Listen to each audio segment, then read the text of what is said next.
Oshema ye nananom no no mo mogya nam pa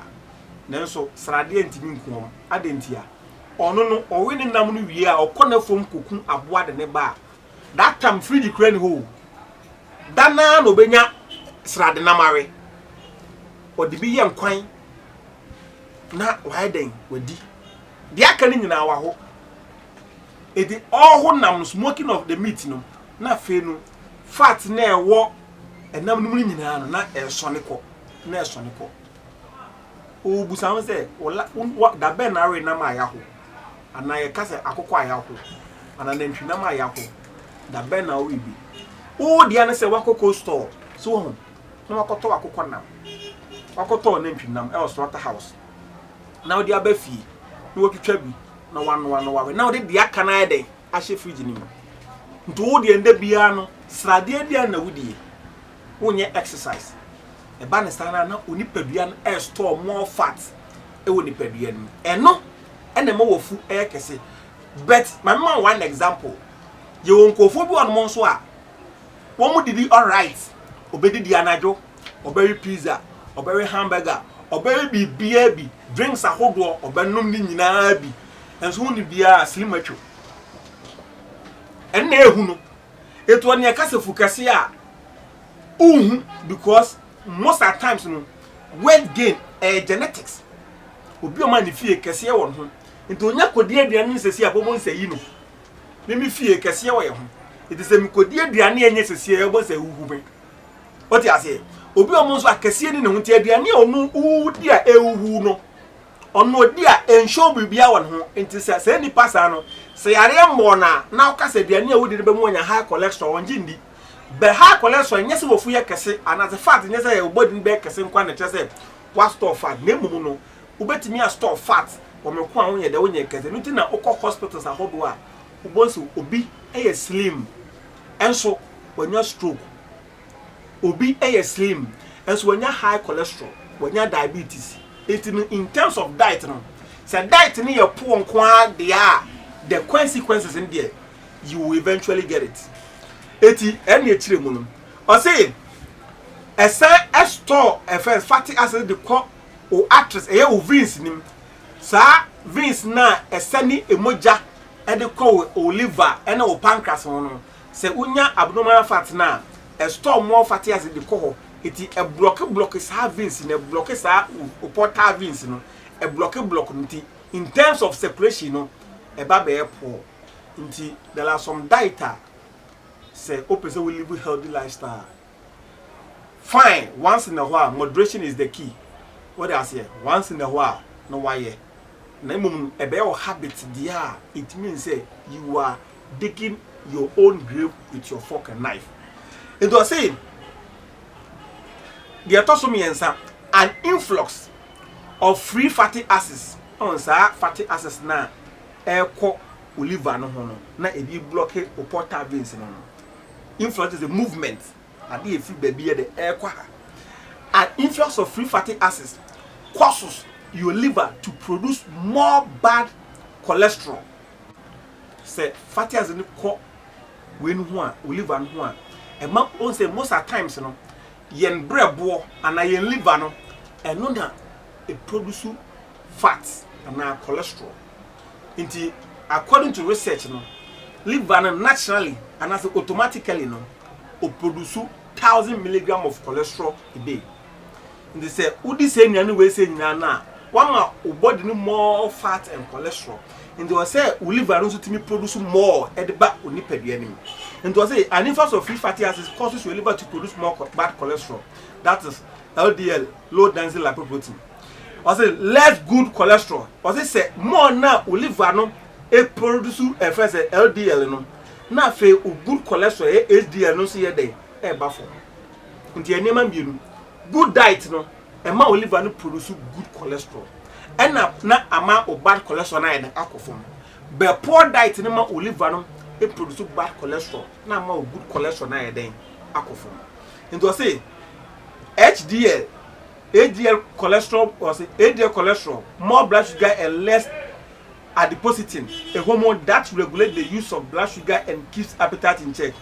Or say, sir, adi we produce adiponectin, hormone bi a regulate o blood sugar no meanwhile no say udi aduane a ebema cholesterol no bad cholesterol na akosuru too much pa na sa hormones no yeden ekofo and at the end no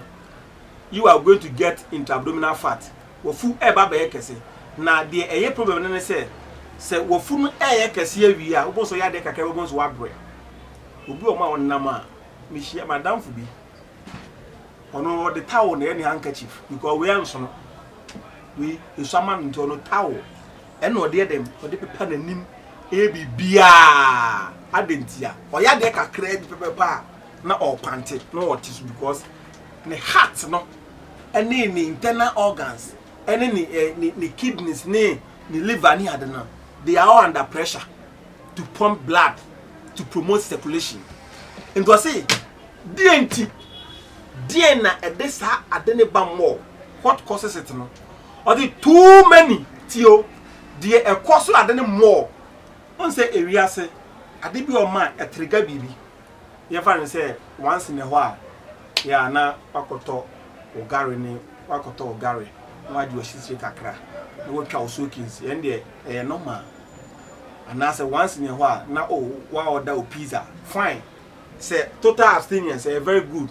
to say bia uja ade totally perfect but say we ade no once in a while no problem because I believe in moderation because moderation is the key to a healthy lifestyle say ade bia obey bia fa woni padua ho no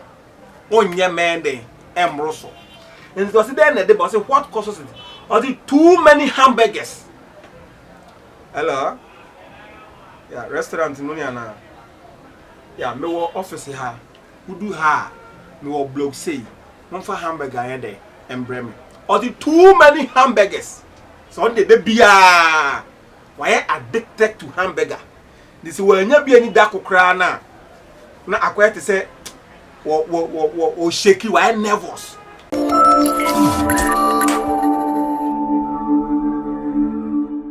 nti obi hono ma wotio na all the nuane no onya dwuma bia o wakra one neti a obesoma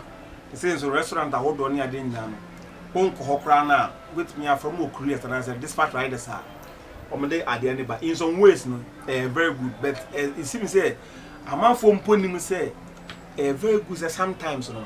wow ben nante akoto aduane sa movement na o nante be 10 minutes 50 minutes 20 minutes no obi wo hospital sesi ya wanya stroke a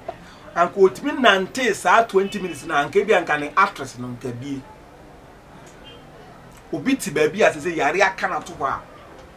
doctor senka ono ampo mo wode ntimi nante be say 4 minutes 3 minutes nanka nintini mu nsane sane so ntimi nti wa wo tefa ko na wo da duane na wudi na wo store more fat na wo pon late na wa kudu feel late na wa da late na wa sorry early in the morning no it means say you are rather digging your own grave with your own fucking knife and I say too many hamburgers too much TV television we nyama na me try enemy this is free yeah medical doctors because I'm boom din ya ebe boba ma hwekọ ebe da nti na man fo mu dia ma wo no ma tenase no ma ye nhwehwemu pe omo experience and the omo sunya ana mo de ba beto and I say too much TV we ba obehwe e say omo say tell den any series ahodo ya abai obehwe